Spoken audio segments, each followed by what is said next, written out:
दोस्तों, आज मैं आपको दो लड़कियों की हॉरर कहानी सुनाने वाला हूँ। दो लड़कियों में एक का नाम जूही है और दूसरी लड़की का नाम परमिला है।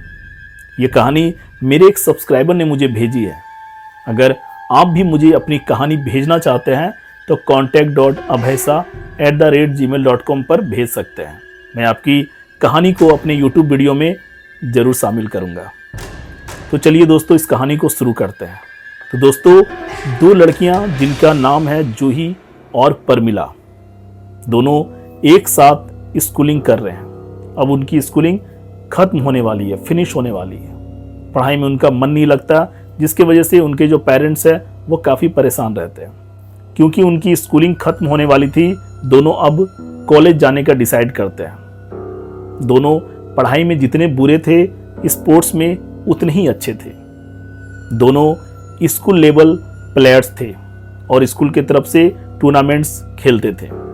एक फुटबॉल में अच्छी थी और दूसरी बैडमिंटन में। इसलिए दोनों डिसाइड करते हैं कि अगर बड़े कॉलेज में उनका एडमिशन हो जाता है तो वहाँ पे और अपॉर्चुनिटीज़ जो है उनको मिलेंगी। लेकिन उनके पेरेंट्स उनके स्पोर्ट्स से खुश नहीं रहते हैं, जिसकी वजह से वो अपने पेरेंट्स को मना नहीं पा रही थी कि वो बड़े कॉलेज में एडमिशन लेना चाहती है। इसलिए वो अपने पेरेंट्स को कहती है कि हम बड़े कॉलेज में जाकर स्टडी करेंगे, आप प्लीज़ मेरा एडमिशन जो है बड़े कॉलेज में करवा दीजिए। किसी तरीके से उनके पेरेंट्स राजी होते हैं। अब दोनों की एडमिशन जो है बड़े कॉलेज में हो चुकी थी। क्योंकि घर से कॉलेज की दूरी काफ़ी थी, इसलिए दोनों डिसाइड करते हैं क्यों ना हॉस्टल में रहा जाए। हॉस्टल में रहने से कॉलेज आने और जाने में आसानी होगी। दोनों ऐसा ही करती है, हॉस्टल में रूम लेती है।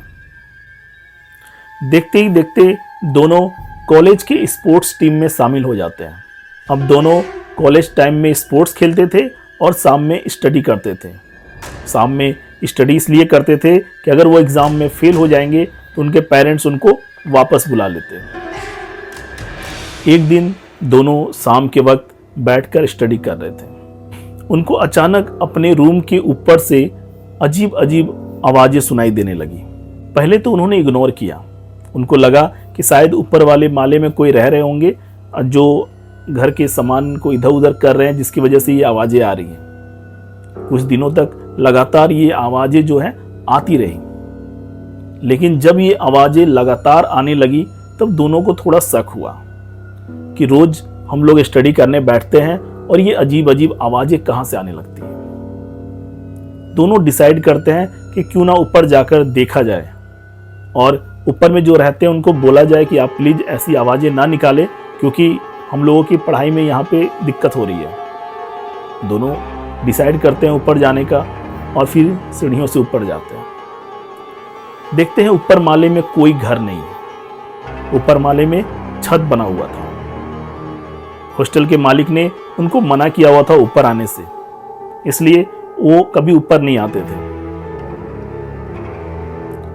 वो सोचते हैं क्यों ना छत के अंदर चला जाए। वो छत का गेट ओपन करते हैं और अंदर चले जाते हैं और छत में यहाँ वहाँ घूमने लगते हैं।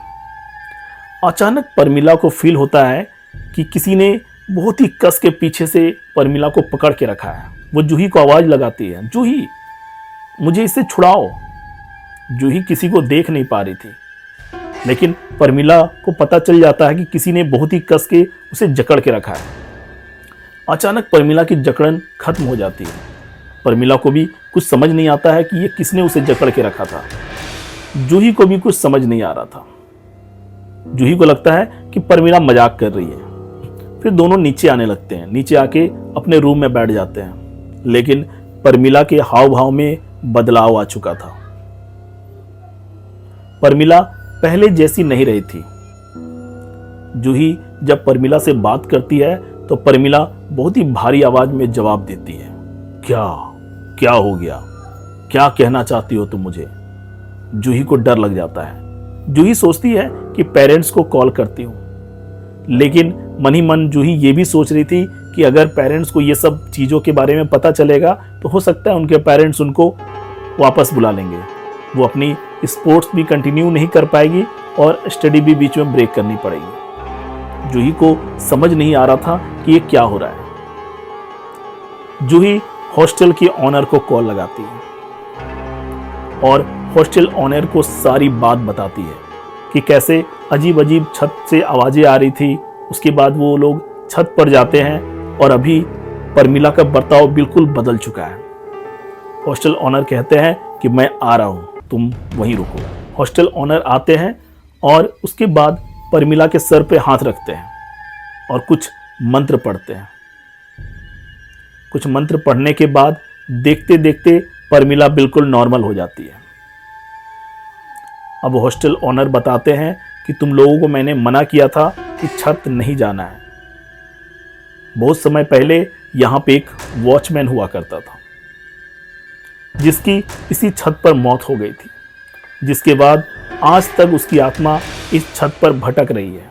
जो भी छत पर जाता है उस वॉचमैन की आत्मा उसके अंदर घुस जाती है और उसको तंग करती है।